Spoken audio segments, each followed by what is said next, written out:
topics I also mentioned earlier in my speech. So how can we get more investments in early phases? We talked about the risk in those investments, not only because we don't know if the technology works, also because we don't know if this is even the right technology, or a competitive technology might be the one that is going to be the market leader in the future. So we talked a lot about that.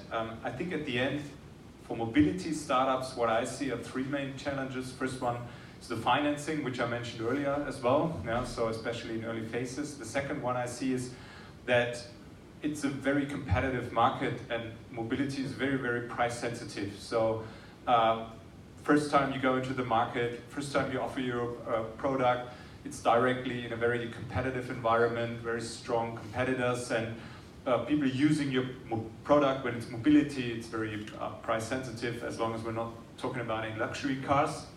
Yeah, but we're talking about cost per kilometer.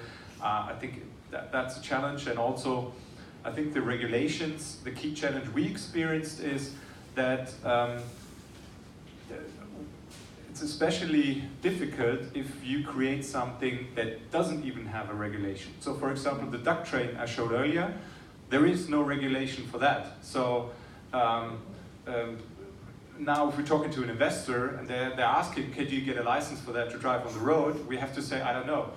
And to answer that question, that takes incredibly long, and it's a very difficult process. So I especially experienced the challenges if there isn't even a regulation. Yeah? So that's even more difficult. So I agree, we need the right regulations, that would help.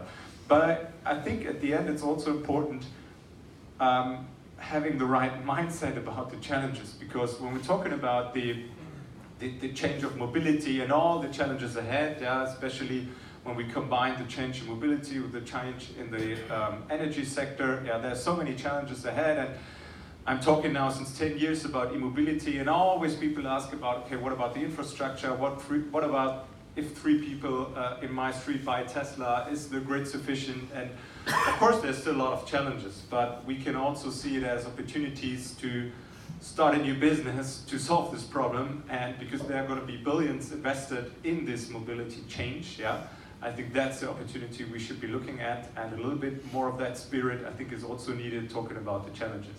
Okay, yeah, thank you very much.